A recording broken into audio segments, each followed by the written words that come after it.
இங்க புதுசா கட்டடம் கட்டுற வேலைக்கு சேர்ந்த ஒருத்தன் அங்க கட்டிட்டு இருக்க செவரு ஒண்ணு கிராஸா இருக்கிறத நோட் பண்றான். உடனே அவன் கிட்ட இருக்க ஒரு டூல் ஒன்னு எடுத்துட்டு போய் அதை செக் பண்ணி பார்த்தா அவன் நினைச்ச மாதிரி அது கொஞ்சம் கிராஸா தான் இருக்கு. இது ஆரம்பத்திலே சரி பண்ணாம விட்டுட்டா இந்த கட்டடம் கட்டி முடிச்சதுக்கு அப்புறம் கொஞ்சம் மாசத்துல மொத்தமா இடிஞ்சு விழறதுக்கே சான்ஸ் இருக்கு. ஆனா இவன் இதை செக் பண்ணிட்டு இருக்கும் போதே இதை கட்டி முடிச்ச அந்த சீனியர் அங்க வந்துடுறாரு. வந்தவரு இதை நான் தான் கட்டினேன், இப்ப இதுல என்ன குறைய கண்டுபிடிச்சிருக்கேன்னு கேக்குறாரு. ஏன்னா இவன் இங்க வேலைக்கு சேர்ந்த நாள்ல இருந்து இங்க நடக்கிற பிரச்சனையை கண்ணால பார்த்து சும்மா இருக்க முடியாம உள்ள போந்து சரி பண்ணணும்னு ஏதாவது ஒண்ணு செஞ்சு விட்டுட்டு போயிடுறான். அதை இவருக்கு ஆரம்பத்திலே இவர் பிடிக்காம தான் இருக்கு.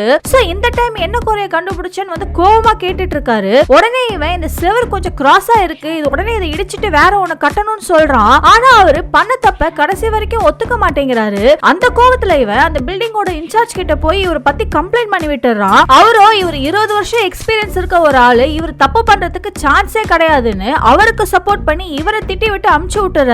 இவனும் எப்படியோ போய் தொலைங்கன்னு சொல்லி வந்துடுறான். இந்த பிரச்சனை அதோட முடியும்னு பார்த்தா எல்லாரும் ஒன்னா உட்கார்ந்து சாப்பிட்டுட்டு இருக்கும் போது இந்த சீனியர் எல்லாரும் முன்னாடியும் அவனை ரொம்ப அசிங்கமா பேசி விட்டுறாரு. அப்பதான் இவனுக்கு இந்த பிரச்சனையை எல்லாரும் முன்னாடி நிரூபிச்சே ஆகணும் கோவம் வந்துருது. வந்த கோவத்துல ஒரு சுத்தியல எடுத்துட்டு போய் அங்க இருக்க எல்லா செவத்தையும் அடிச்சு உடைச்சிட்டு இருக்கான். அந்த சத்தம் கேட்டு இன்சார்ஜ் அங்க வந்து இவனை நிறுத்த சொல்லி சத்தம் போட்டுட்டு இருக்காரு. அதுக்கப்புறம் நான் இந்த பிரச்சனை இவ்வளவு பெருசா போனதால வேற ஒருத்தரை வர சொல்லி அந்த செவரை செக் பண்ண சொல்லி சொல்றாரு. செக் பண்ணி பார்த்தா இவன் சொன்ன மாதிரி அந்த செவரு கொஞ்சம் கிராஸா தான் இருக்கு. அப்புறம் தான் தெரியுது இந்த சீனியர் யூஸ் பண்ணிட்டு இருந்த டூல் ரொம்ப பழசா இருந்ததால அது ரிப்பேர் ஆயிருக்கு. அதை வச்சு இவர் பண்ணதால தான் இவ்வளவு பெரிய தப்பே நடந்திருக்கு.